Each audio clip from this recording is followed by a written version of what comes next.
सभी का बहुत बहुत बहुत बहुत बहुत स्वागत है कॉमर्स क्लब के इस चैनल में। मेरा नाम है प्रियांश दीक्षित और मैं आज आपको Indian economy at the eve of independence chapter number 1 class 12 के बारे में आज उसका पार्ट 1 सिखाने वाला हूं। और अगर आपको ये पूरा का पूरा सेशन और लेक्चर अच्छा लगता है तो मैं बस यही चाहूँगा कि आप लोग एक लाइक और जो अपनी क्वेरीज हैं उनको कमेंट कर दें।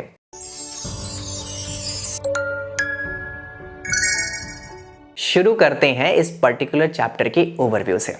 बच्चों ध्यान दीजिएगा कि हमारे पास कुल 3 एस्पेक्ट होते हैं जिनमें हम अपनी हिस्ट्री की पढ़ाई को डिवाइड करते हैं।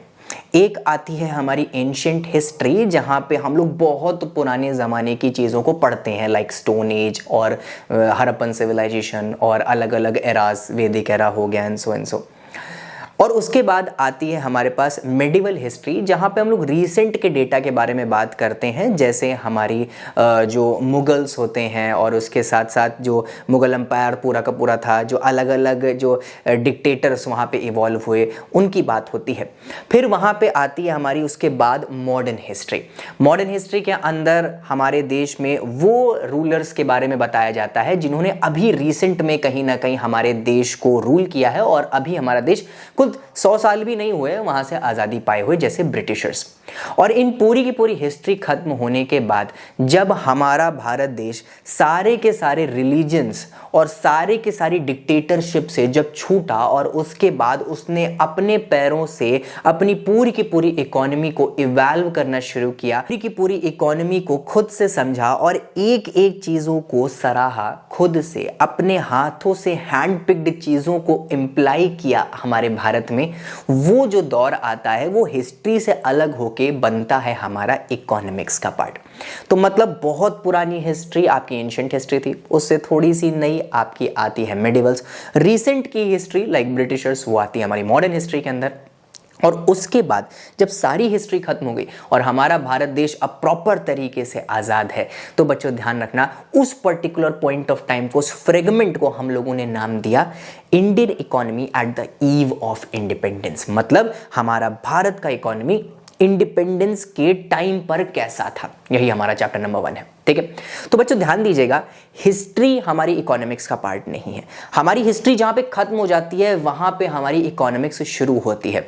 और अगर हम लोग बात करें इस प्रेजेंट डे की, जिस समय मैं इस पर्टिकुलर वीडियो को रिकॉर्ड कर रहा हूं, तो बच्चों ध्यान देना, वो हमारी हिस्ट्री का पार्ट नहीं आता है, वो आता है हमारा करंट अफेयर्स का पार्ट। मतलब आज कोई भारत में आपदा होती है, अगर आज क्या कहते हैं भारत देश में कोई ऐसी चीज इवॉल्व होती है, जैसे एआई का एवोल्यूशन आ रहा है, भारत की अलग अलग जगहों पे अच्छा सा गठबंधन बन रहा है, अच्छी सी ट्रेड हो रही है, आज भारत को कोई नई चीज अचीव होती है, तो बच्चों ध्यान रखना वो इकोनॉमिक्स का पार्ट नहीं कहलाया जाता है, वो आता है हमारे पूरे के पूरे करंट अफेयर्स के पार्ट में।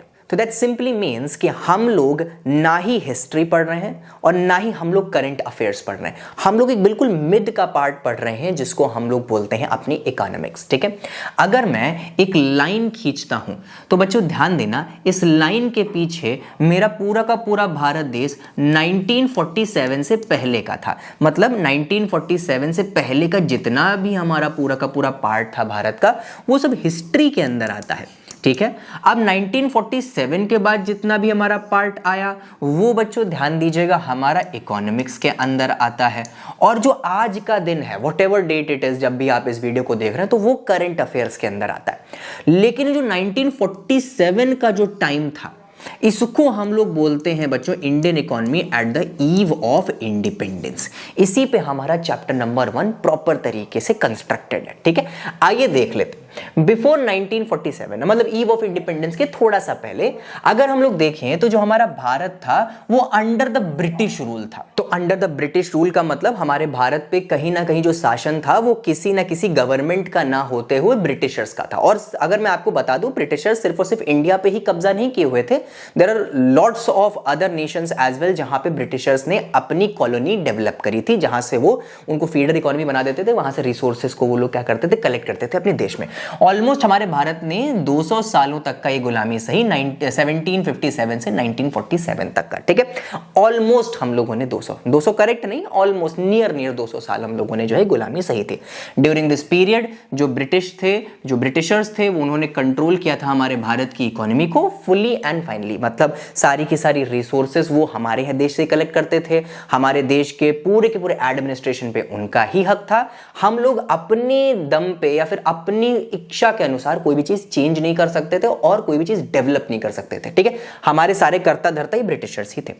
They made policies for their own benefits. यहां पे ये जो भी पॉलिसीज बनाते हैं, जैसे आज की सरकार अगर कोई भी पॉलिसी बनाएगी तो वो खुद को ना देखते हुए आम जनता को ज्यादा देखेगी कि उनको बेनिफिट मिल रहा है कि नहीं मिल रहा है। लेकिन पहले जो था ब्रिटिशर्स क्या करती थी, अपनी सारी की सारी पॉलिसीज बनाती थी अपने खुद के बेनिफिट के लिए बच्चों, ठीक है। India's development was not there priority, मतलब यहां पे भारत का जो डेवलपमेंट था उनकी प्रायोरिटी नहीं थी। वो हमेशा ये देखते थे कि उनका ब्रिटेन अच्छी तरीके से फल फूल रहा है कि नहीं फल फूल रहा है, और अगर यहां पे कोई भी इश्यूज होते थे तो बच्चों ध्यान रखना, भारत से वो सारी की सारी रिसोर्सेज लाते थे और अपने ब्रिटेन का पेट भरते थे, ठीक है। आगे बात करते हैं इन दिस चैप्टर। आज हम लोग इस चैप्टर में क्या पढ़ने वाले हैं, इंडिया का हाल, जो इंडिया की इकोनॉमी का हाल था, looked at in 1947 when the became of independence. बच्चे ध्यान रखना, जब हम लोग इंडिपेंडेंट हुए, जब हम लोग लिबरल हुए, अपने देश को लिबरल किया, हम लोगों ने आजाद किया, तब हमारे देश का हाल क्या था। अब उस देश का हाल जानना इसलिए जरूरी है क्योंकि अगर आप लोग कहते हैं कि चाइना से और अमेरिका से हमारा देश कंपीट नहीं कर सकता, तो इसका कुछ ना कुछ कारण कहीं ना कहीं वो ब्रिटिशर्स ही थे जिनकी वजह से हमारा देश आज इस हालत में। हाँ, हमारी कुछ गलतियां हो सकती हैं, लेकिन बच्चों ध्यान देना, उस टाइम पे हमें जो इनिशियल बेनिफिट मिल सकते थे, जो सोने की चिड़िया कहलाई जाती थी, हमारी पूरा का पूरा देश जो सोने की चिड़िया कहलाया जाता था, बच्चों ध्यान रखना, वो टाइम हमें वो इनिशियल बेनिफिट, वो किक स्टार्ट हमें मिल ही नहीं पाया क्योंकि सारा का सारा गोल्ड, सारे के सारे प्रीशियस जेम्स, वो सब कुछ ब्रिटेन लेके चले गए। तो कहीं ना कहीं हम लोग को थोड़ा बहुत तो क्रिटिसाइज हम लोग करते ही हैं ब्रिटेन को, ठीक है। ऑल्दो अगर हम लोग ब्रिटिशर्स के पॉइंट ऑफ व्यू से देखें तो उनको लगता है कि उन्होंने हमारे देश पे एक एहसान किया था, जिसको वो लोग बोलते हैं the white man's burden. The white man's burden ये होता है कि वो लोग कहते हैं कि जितने भी गोरे या फिर वेस्टर्न जो कंट्रीज हैं, उनका एक तरीके से उनको वरदान मिला है, भगवानों ने उन्हें बनाया है, कंस्ट्रक्ट उनका पैदाइश ही इसलिए हुई है, जैसे वो लोग जो डार्क स्किन के जो ब्लैक्स हैं उनकी लैंग्वेज में, उनको वो लोग क्या कर सके, सिखा सके तौर तरीके कि इसे जीवित कैसे रहा जा सकता है। मतलब उन्होंने कहा है कि 200 सालों की गुलामी नहीं, उन्होंने हम लोग को चीजों को सिखाया है कि देश कैसे चलाया जाता है। मतलब ब्रिटिशर्स के आने से पहले हमारा देश बहुत ज्यादा लड़ाई दंगों में था, कोई बेटा अपने बाप को मार देता था, कोई इंसान इतने लोगों को मार देता था, बाद में वो मोक्ष प्राप्त करने चला जाता था। ऐसी बहुत सी हिस्ट्री में हम लोगों ने पार्ट देखे हैं माय डियर। तो यहां पे ये चीज क्या है कि अब उन लोगों ने चीज देखी, कहा कि इन लोगों में अलग ही सिविल वॉर चला करती है, ये लोग आपस में लड़ा मरा करते हैं। तो यार इस सीधा जाते हैं ना, दो की लड़ाई में तीसरा फायदा उठाता है, तो मैं तीसरा बन के जाऊंगा, इनको डिवाइड करूंगा, इन पे रूल करूंगा। हमारे ब्रिटेन का तो बल्ले बल्ले हो ही जाएगा, साथ में इनको कुछ तौर तरीके भी सिखा दूंगा कि कैसे बार्टर सिस्टम को नहीं यूज करना है, किस तरीके से जो हमारी पूरी की पूरी इकोनॉमी है उसको लड़ बढ़ के नहीं, वहां पे गवर्नमेंट स्टैब्लिश करके उसे रनअप करना है। और उनको सिखा सकते हैं कि कैसे हम लोग जो एजुकेशन सिस्टम है उसको डेवलप कर सकते हैं, खेती बाड़ी से हटना पड़ेगा। तो ये सारी की सारी चीजें उन्होंने कहा कि हमने भारत को सिखाई। लेकिन भारत का पॉइंट ऑफ व्यू क्या था कि आपने हमारी सारी की सारी रिसोर्सेज को खत्म कर दिया, जब्त कर दिया, बिल्कुल ठीक है। तो यहां पे बहुत से हैं, एक तरफ की अगर क्या कहते हैं बात सुनी जाए तो वो लोग सही लगने लग जाते हैं, कहीं भारत की बात सुनी जाए तो भारत सही लगने लग जाता। अब ये क्या है वो तो मैंने आपके डिसीजन पे छोड़ दिया, जब ये पूरा चैप्टर खत्म कर लेना, अंत में मैं आपसे क्वेश्चन पूछूंगा कि भाई आपके हिसाब से क्या है कि भाई ब्रिटेन सही था कि हमारा जो पूरा का पूरा भारत देश है वो सही था, ठीक है। आइए बात करते हैं सबसे पहले टॉपिक की, ठीक है। What is this colonial rule. बच्चे क्या ये कॉलोनियल रूल था क्या, सबसे पहले तो इसको देखना पड़ेगा, फिर उस कॉलोनियल रूल के में हमारे भारत की क्या हाल हो गए वो तो हम लोग बाद में देखेंगे। अभी देख लेते हैं कॉलोनियल रूल का मतलब क्या है, कॉलोनियल रूल था क्या। यहां पे लिखा हुआ है colonial rule means when one country, जब एक देश दूसरे देश की पॉलिटिकल एंड इकोनॉमिकल कंडीशंस को कंट्रोल करने लग जाता है। पॉलिटिकल मतलब पूरा एडमिनिस्ट्रेशन, इकोनॉमिकल मतलब पूरा का पूरा लेन देन पैसा। अगर सब कुछ कंट्रोल करने लग जाता है तो बच्चे ध्यान रखना ऐसे पर्टिकुलर देश को कॉलोनी कहा जाता है, ठीक है। और बच्चे ध्यान रखना जो देश उसको कंट्रोल कर रहा है वो रूलिंग पार्टी कहलाई जाती है, ठीक है। हमारे देश की रूलिंग पार्टी ब्रिटेन थी और हम लोग उसकी कॉलोनी थे। आगे British ruled from near about 1757 to 1947, almost 200 years को वहां उसने हम लोग को ऐसा कॉलोनी बना के रखा। उनका पूरा का पूरा कंट्रोल जो था हमारे एग्रीकल्चर सेक्टर में था। एग्रीकल्चर सेक्टर पे कंट्रोल करना एक बहुत बड़ी अचीवमेंट थी ब्रिटिशर्स के लिए, क्योंकि यहाँ पे अप्रोक्सीमेटली 80% ऑफ आवर पॉपुलेशन जो थी वो इंडल्ज थी हमारी एग्रीकल्चर में, ठीक है। ट्रेड में भी हमारे पूरे के पूरे जो कंट्रोल थे वो ब्रिटिशर्स ने ले रखे थे। इंडस्ट्रीज पे कंट्रोल था। इंडस्ट्रीज तो खैर फिंगर काउंटिंग पे थी। हमारे पास जमशेदजी टाटा की ही एक इंडस्ट्री थी जो जानी मानी वहाँ पे मानी जाती थी, तो मतलब इंडस्ट्रीज इतनी खासा थी नहीं, और जितनी थी वो भी वहाँ पे कंट्रोल्ड ही थी, ठीक है। और टैक्सेशन सिस्टम जिसको वहाँ पे उस टाइम पे लगान बोलते थे हम लोग, तो बच्चे ध्यान रखना इस लगान पे भी कहीं ना कहीं किसका हक था, पूरा का पूरा हमारी जो ब्रिटेन की गवर्नमेंट थी जो हमारे देश पे कब्जा करके रखी थी उसका था, ठीक है। इंपॉर्टेंस क्या है बच्चे, और इंफ्रास्ट्रक्चर डेवलपमेंट एज वेल, कि देश में रोड्स बन रही हैं तो वो ब्रिटेन ऑर्डर देगा तब बनेगी, ठीक है। देश में कोई नई बिल्डिंग खड़ी करनी है तो वहां की सरकार, भारत देश की सरकार नहीं, वो ब्रिटिशर्स अगर ऑर्डर देंगे तभी बनेगा, ठीक है। तो मतलब इंफ्रास्ट्रक्चर डेवलपमेंट भी कहीं ना कहीं ब्रिटिशर्स की ही देन थी हमारे पास, ठीक है। इंपॉर्टेंस क्या है बच्चे ध्यान रखना, एक इंपॉर्टेंट पॉइंट यहां पे आपने लिख रखा है, क्या है, British policies were designed to benefit Britain not India.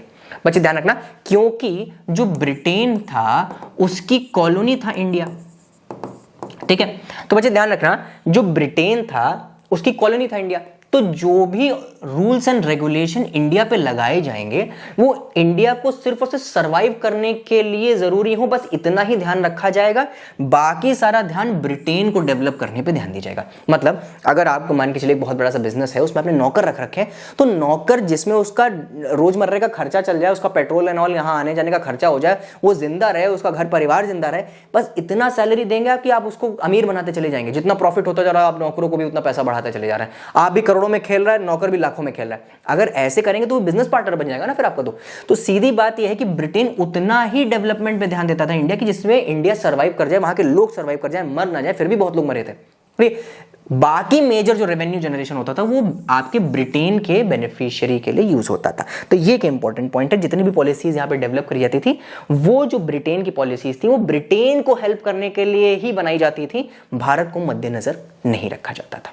बढ़ते हैं हम नेक्स्ट टॉपिक पे। पहले एग्रीकल्चर सेक्टर को देखेंगे, फिर हम लोग ऑक्यूपेशनल स्ट्रक्चर को देखेंगे। भारत ईव ऑफ इंडिपेंडेंस में दिखता कैसा था, मतलब सीधी बात है उसका इंफ्रास्ट्रक्चर कैसा था, वहां पे डेमोग्राफिक प्रोफाइल कैसी थी। अभी हम लोग एग्रीकल्चर सेक्टर के बारे में बात करने वाले हैं। जब आप अलग अलग सेक्टर के बारे में एक डीप एंड थॉरली स्टडी कर लेंगे तो ये चैप्टर भी खत्म हो जाएगा, ठीक है। तो बात करते हैं सबसे पहला एग्रीकल्चर सेक्टर के बारे में, ठीक है। लिखा हुआ है importance of agriculture before the independence, मतलब हमारे भारत देश का जो एग्रीकल्चर सेक्टर था वो इंडिपेंडेंस से पहले कैसा था। तो भाई अगर हम लोग देखें तो आज भी जब आप कभी भी किसी एक शहर से दूसरे शहर जाते हो तो आपको खेत खलियान जरूर देखे जाते होंगे। ये हमारे उस हिस्टोरिकल इंडिया का रिप्रेजेंटेशन है जहां पे near about 70 to 85% of population dependent थी एग्रीकल्चर पे, और आज अप्रोक्सीमेटली 80 ईयर्स होने वाले हैं भारत को आजाद हुए बच्चों, फिर भी हम लोग इससे बहुत ज्यादा इवॉल्व नहीं हो पाए। आज भी मेजर देश की पॉपुलेशन एग्रीकल्चर सेक्टर के अंदर ही है। एग्रीकल्चर जो था वो मेन सोर्स ऑफ लाइवलीहुड था। अगर किसी को भी कमाना खाना होता था वो एग्रीकल्चर सेक्टर के बारे में ही सोचता था, क्योंकि इनको इतना ही आता था, ठीक है। वेरी फ्यू इंडस्ट्रीज ही सेटअप थी, फिंगर काउंटिंग के अंदर इंडस्ट्रीज थी, और मेजरली सबसे ज्यादा पॉपुलेटेड जो पॉपुलर थी वो बच्चे Tata iron and steel company थी जो जमशेदजी टाटा ने शुरू करी थी। आगे बात करते हैं, this show India was a primarily agrarian या फिर एग्रीकल्चरल इकोनॉमी।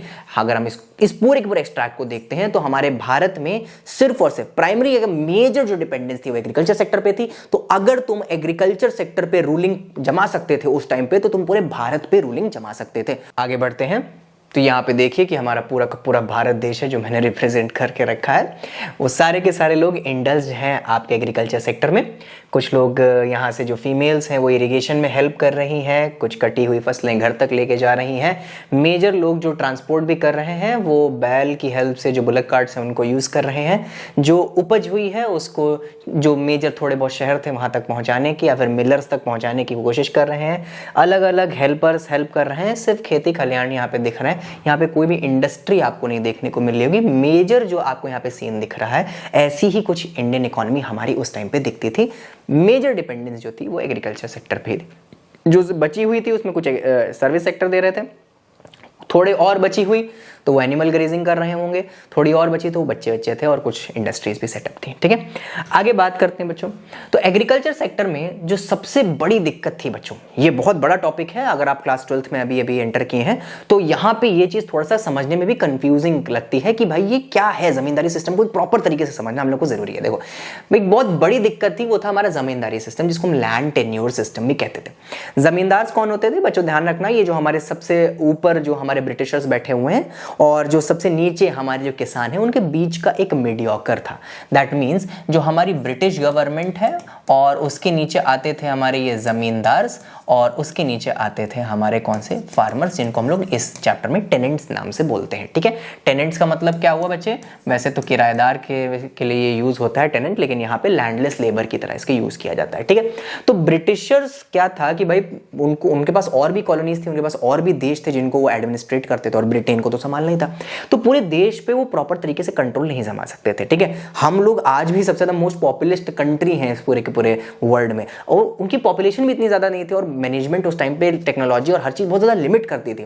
तो उन्होंने क्या किया, ये चीजें आउटसोर्स कर दी, मतलब अपना काम किसी और पे डाल दिया। ये इंडियन ही था, जमींदार हमारा इंडियन होता था, अपने में एक इंपोस्टर निकाल दिया इन्होंने। ठीक है, क्या कहा कि आज से तुम मेरे लिए काम करोगे और जितने भी ये लैंडलेस लेबर है जिनकी जमीन हम लोगों ने जब्त करके रखी है, इनसे खूब काम कराओगे। ठीक है, खूब काम कराओ और मुझे अप्रोक्सीमेटली 100 रुपए तुम दोगे। ठीक है, हर महीने तुम क्या करोगे, मुझे 100 रुपए दोगे। ठीक है, अब मुझे 100 रुपए मिल जाने चाहिए, बाकी अगर तुम एक्स्ट्रा कमा सकते हो तो तुम कमाओ, मैं उनसे पूछने वाला नहीं हूं, मेरे 100 रुपए मिल जाने चाहिए। अगर तुमने ये 100 रुपए देने में असमर्थ हो गए हर महीने इन फॉर्म ऑफ टैक्स और लैंड रेवेन्यू, ठीक है, तो मैं तुमसे ये जो टेन्योर है ये तुमसे छीन लूंगा और मैं किसी और को जमींदार बना दूंगा।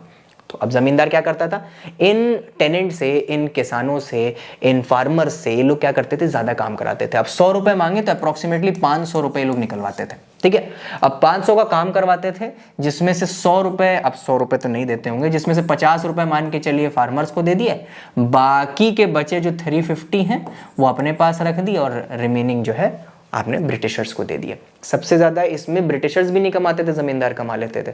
तो बोलते ना जमींदार का बेटा हूं, तो सीधी बात यहीं से ये शब्द निकला है जमींदार। ओके, तो क्या है जरा सा देखते हैं। अंडर दिस सिस्टम जो फार्मर्स थे were not the land owners, ये लैंड ओनर्स नहीं थे बच्चे, इनको जमींदार से क्या कहते हैं, ये जमीन मिलती थी और हर महीने उन्हें लगान चुकाना पड़ता था, जो अप्रोक्सीमेटली 500 रुपीज का कलेक्शन किया इन्होंने।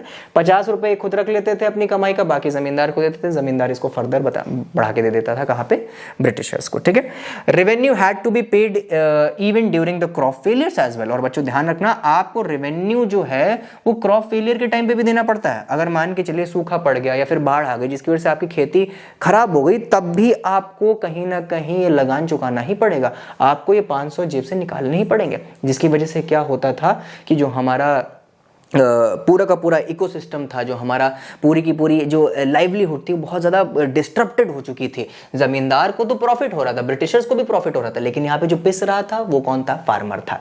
अब यहाँ पे बहुत से फार्मर्स ने यहाँ पे क्या किया कि फांसी लगा ली, कुछ ने सुसाइड कर ली, कुछ ने फार्मिंग ही छोड़ दी, कुछ लोग देश छोड़ने की भी कोशिश करे, इसीलिए सेपरेशन भी हुआ। बहुत आगे जब हम लोग को इंडिपेंडेंस मिली तो सेपरेशन भी देखने को मिला, अलग अलग खंड हुए। और पाकिस्तान और बंगाल, अगर इन सबको अगर हम लोग देखा जाए, इन सबको अगर थोड़ा साइड रखा जाए, तो असम भी एक ऐसा देश, एक स्टेट बन रहा था भारत के जो अलग होना चाहता था। तो कितना डिस्टर्प्टेड होता कि मान के लो पूरा भारत है और उसमें से असम बीच में है और वो अलग है भारत से, तो बहुत बवाल हो जाते थे। तो सीधी बात यहाँ पे क्या है कि जो रेवेन्यू है वो क्रॉप फेलियर के टाइम पे भी देना पड़ता था। और दुख की बात ये थी कि ब्रिटिशर से ऐसा करवा रहे थे, लेकिन जो ज्यादती कर रहा था वो ब्रिटिशर्स नहीं करते, जमींदार कर रहे थे, वो हमारे ही इंपोस्टर थे, हमारे ही देश के, हमारा ही पड़ोसी था वो। तो यार ये चीज खराब थी थोड़ी। ठीक है, व्हाट वर द कॉन्सिक्वेंसेस, ऐसे क्या क्या कॉन्सिक्वेंसेस फिर इसको देखने को मिले। Farmers had no ownership securities. ठीक है, फार्मर के पास कोई भी ओनरशिप नहीं थी जमीन की। भाई कि कभी क्रॉप फेलियर हुआ, लगान देनी है, तो उसने क्या किया, जमीन बेच दी। जमीन भी नहीं बेच सकते थे क्योंकि उसकी जमीन नहीं है। ठीक है, पास्ट में उसी की थी, ब्रिटिशर्स ने छीन ली। आगे, no incentive to improve the land, कोई भी इंसेंटिव नहीं मिलता था, कोई बोनस नहीं मिलता था। और एक्सप्लॉयटेशन तो इतनी थी, ज़मीन इंप्रूव करने के लिए कोई वो नहीं करते थे, और सरकार भी कुछ नहीं करती थी। No investment in irrigation, irrigation में भी कोई इन्वेस्टमेंट नहीं होता था, सब कुछ ऐसे ही चल रहा था, बस भगवान भरोसे, बारिश होगी तो इरिगेशन होगा, बारिश नहीं होगी तो इरिगेशन ही नहीं होगा। एग्रीकल्चरल ग्रोथ रिमेन्ड स्टैग्नेंट, तो बच्चे ध्यान रखना, जो एग्रीकल्चरल ग्रोथ थी वो स्टैग्नेंट ही थी, मतलब जैसा पिछले साल कहीं ना कहीं था वैसा इस साल था, और अगर कहीं सूखा पड़ गया, बाढ़ आ गई तो और ऐसी की तैसी हो जाती थी। ठीक है, तो बच्चे ध्यान रखना, इंपॉर्टेंट पॉइंट लिखा है, एग्रीकल्चर बिकेम एक्सप्लॉइटिव एंड इनएफिशिएंट। जो हमारी मेजर पॉपुलेशन कहीं ना कहीं इंडल्स थी एग्रीकल्चर सेक्टर में, वो पूरी की पूरी बर्बाद होती चली गई। बस लगान देते जाओ, जमींदार अमीर होता चला जाएगा, टेनेंट्स गरीब होते चले जाएंगे, और ब्रिटेन तो अपना काम कर ही रहा है, उसको क्या ही दिक्कत है। किसान गरीब पे गरीब और जमींदार और ब्रिटेन अमीर पे अमीर होते जा रहे हैं। आज भी इसी को इनकम इनइक्वालिटी कहते हैं, आज भी यही चीज है, गरीब गरीब होता चला रहा है, अमीर अमीर होता चला जा रहा है। तो ये सारी की सारी चीजें कहीं ना कहीं हमें देखने को मिलती हैं। ठीक है, आगे बात करते हैं। अगली चीज जो एग्रीकल्चर सेक्टर को, और मैं इसको पॉजिटिव एस्पेक्ट बोलता हूं, लेकिन इसको एक नेगेटिव पिक्चर की तरह आपके चैप्टर में रिप्रेजेंट किया गया। हम लोग कमर्शियलाइजेशन ऑफ एग्रीकल्चर कहते हैं, जब एग्रीकल्चर को कमर्शियलाइज करने लग जाते हैं। इसका मतलब ये है कि पहले क्या था, बिफोर द ब्रिटिश राज, जो हमारा भारत देश था वो फूड क्रॉप्स को अपने सेल्फ कंजम्पशन के लिए उगाता था, उतना ही उगाता था फील्ड से जितना उसकी और उसकी फैमिली को जरूरत होती थी। लेकिन ड्यूरिंग द ब्रिटिश रूल, जब ब्रिटिश रूल आया, ब्रिटिश का शासन आया, तो बच्चों ध्यान रखना, फार्मर्स जो थे वो फोर्स करने लगे to grow cash crops like cotton, indigo and jute. वो ये नहीं कह रहे कि शुगर केन और दाल और जो चावल और जो तुम क्या कहते हैं बाकी खाने के वीट एंड ऑल सब जो उगा रहे हो उसको तुम बंद करो, और तुम ऐसे प्रोडक्ट्स को उगाओ जो कैश में कन्वर्ट हो सकते हैं। ठीक है, खाने के योग्य नहीं, जैसे कॉटन खाया नहीं जा सकता, इंडिगो खाया नहीं जा सकता, जूट खाया नहीं जा सकता, तो ऐसी चीजों को उगाओ। और लोग इस पे कन्वर्ट भी हो गए। द रीजन बिहाइंड दैट, क्योंकि यहाँ पे एडवांस पेमेंट मिलने लग जाता था। ठीक है, यहाँ पे एडवांस पेमेंट होता था और यहाँ पे लेट पेमेंट होता था, और भाई क्योंकि आप सेल्फ कंजम्पशन के लिए खा रहे हो तो कुछ लोग उसको बेचते ही नहीं थे। तो सीधी बात यहाँ पे क्या था कि एडवांस पेमेंट होता था, तो यहाँ पे थोड़ा लालच खा जाते थे लोग, और इसकी वजह से वो वाली क्रॉप्स उगाना ही बंद कर दिए, जिससे उनके पूरे घर का पेट पल रहा था कि कल को अगर कमाई नहीं होती है तो फिर भी भूखों तो नहीं मरेंगे। लेकिन स्टिल उन्होंने क्या किया, रिस्क लेना ज्यादा पसंद किया और सब्सिस्टेंस फार्मिंग, सेल्फ कंजम्पशन को हटा दिया, और ब्रिटिश रूल की बात मान ली और क्या करने लग गए, कैश क्रॉप्स को उगाने लग गए। ठीक है, क्या हुआ, now the question, why the farmers force to grow this crops. तो बच्चे ध्यान रखना, ये चीज ब्रिटेन ने करवाई क्यों, ब्रिटेन को क्या लगी हुई थी कि भैया इनके जो गन्ना है और इनका जो चावल है, इन सबको ना उगवा के ये जूट, कॉटन, इंडिगो उगाया जाए। तो बच्चों ध्यान रखना, ब्रिटेन अलग अलग देशों में ट्रेड करता था, उसके पर्टिकुलर इंडस्ट्रीज के लिए ये रॉ मटेरियल्स की जरूरतें बढ़ती जा रही थी, जिसकी वजह से इंडिया की सबसे मोस्ट फर्टाइल लैंड का उन्होंने अच्छी तरीके से यूटिलाइजेशन किया और बढ़िया तरीके से अपने रॉ मटेरियल्स की नीड्स को पूरा किया, कॉटन, इंडिगो और जूट्स को उगा के। ठीक है बच्चों, ध्यान रखना, इसके कुछ कॉन्सिक्वेंसेस हमें देखने को मिले। क्या हुआ इसके कॉन्सिक्वेंसेस, जो फूड क्रॉप्स थी वो प्रोडक्शन रिड्यूस हो गया, जिसकी वजह से जो भुखमरी है, फेमाइन्स है, वो बहुत ज्यादा फैलने लग गई। लोग के पास पैसा रुकता ही नहीं था, इतनी ऑलरेडी गरीबी थी, पास्ट के डेट्स को चुकाने में लग जाता था वो पैसा, जिसकी वजह से, और लगान देने में लग जाता था, जिसकी वजह से वो पैसा बचता नहीं था। और जो पहले उनके पास फूड क्रॉप्स आती थी अब वो भी आना बंद हो गई, जिसकी वजह से भुखमरी फैल गई थी। Farmer became dependent on the market prices, अब खुद के पास तो उग नहीं रहा है तो भाई दूसरी मार्केट प्राइसेस पे जाना पड़ेगा। मार्केट में वही चीजें हम लोग को महंगे में खरीदनी पड़ जाती थी, जो पहले घर में उग जाता था वही खरीदने जाते थे। आगे रूरल पॉवर्टी इंक्रीज, बच्चे ध्यान रखना, जो रूरल एरियाज थे वहां पे गरीबी जो थी वो बहुत ज्यादा बढ़ने लग गई, डिपेंडेंस बढ़ने लग गई, और वो जो कहीं ना कहीं अमीर बनने का सपना था वो पूरा का पूरा सिस्टम की वजह से क्रैश हो गया। ठीक है, तो पहले कितनी फ्लरिश्ड इकोनॉमी मानी जाती थी, सब फल फूल रहा था, सब लोग खुश थे, सब खा पी रहे थे। लेकिन उसके बाद जैसे ही ब्रिटिशर्स आए उन्होंने सारी की सारी कंजम्पशन क्रॉप को, जिसको सस्टेनेबल फार्मिंग कहते थे, ठीक है, सब्सिस्टेंस फार्मिंग कहते थे, सॉरी, इसको कन्वर्ट कर दिया हमारी कैश क्रॉप्स में। अब कैश क्रॉप्स में इसका कमर्शलाइजेशन तो हुआ, इंडिगो उगी, जूट उगे, कॉटन उगे, लेकिन ये सब ब्रिटेन में जाके उनकी इंडस्ट्रीज को फल फूल आ रहा था। हमारा देश कहीं ना कहीं बर्बाद होता ही दिख रहा था। ठीक है, आगे जो हमारा एग्रीकल्चर सेक्टर है उसमें और क्या दिक्कतें आई, low productivity and high uncertainty. यहाँ पे प्रोडक्टिविटी बहुत ज्यादा कम हो चुकी थी, भाई इतने सबके बाद क्या हाई प्रोडक्टिविटी होगी, बिल्कुल नहीं होगी। तो लो प्रोडक्टिविटी हो गई थी और हाई अनसर्टिनिटी, कब क्या हो जाए किसी को भी नहीं पता था। ठीक है, तो यहां पे क्या हुआ, productivity is equal to per hectare, जो एक जमीन पे मतलब एक हेक्टर में होता है 100/100, मतलब 100/100 एरिया, मतलब एक ब्लॉक में कितना ज्यादा उपज हो रही है। लेंथ और ब्रेथ जो होती है 100 होती है, ठीक है, इसको हेक्टेयर बोलते हैं। तो प्रोडक्टिविटी का मतलब क्या हुआ, एक हेक्टेयर में कितनी उपज हो रही है, वो सब कुछ ही लो हो गया था। क्यों? क्योंकि कोई भी मॉडर्न टूल्स को यूज नहीं किया जाता, फर्टिलाइजर्स इतने इन्वेंट भी नहीं होते, और जितने थे वो भी हमारे पास बहुत महंगे थे। सरकार इरिगेशन पे तो हेल्प कर नहीं रही है, फर्टिलाइजर्स पे कहाँ पे हेल्प कर देगी।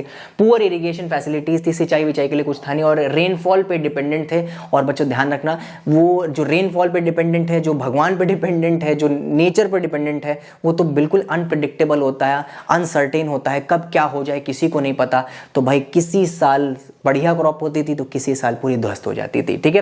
हाई अनसर्टेनिटी क्यों होती थी बच्चों, ध्यान रखना, क्योंकि if rainfall was good the good output will be sustained, और if rainfall failed the crop failure will be there.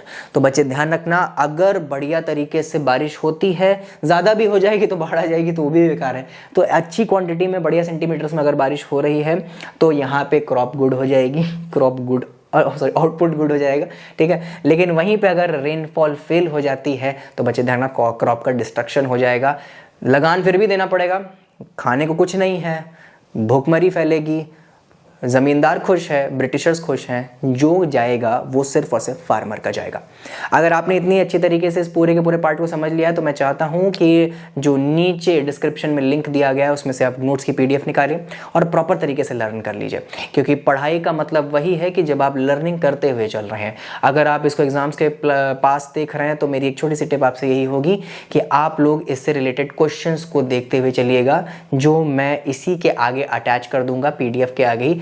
इतना जितना हम लोगों ने पढ़ लिया है इससे रिलेटेड क्वेश्चंस करने बहुत ज़्यादा ज़रूरी हैं। आंसर प्रेजेंटेशन एंड क्वेश्चंस की अंडरस्टैंडिंग होनी बहुत ज़्यादा ज़रूरी है। आप खुद क्वेश्चन समझ रहे हैं और आप अपने टीचर को भी इसका आंसर समझा पा रहे हैं, यही एक मेजर डिफरेंस है एक मीडियोकर और एक हाई अचीवर में। आज की वीडियो में इतना ही, मिलेंगे इसके नेक्स्ट पार्ट में जहाँ पे हम लोग पढ़ने वाले हैं अपने industrial sector at the eve of independence में। इसके 4 से 5 पार्ट में हमारा पूरा का पूरा Indian economy at the eve of independence खत्म हो जाएगा। तब तक के लिए बहुत सारा प्यार और धन्यवाद।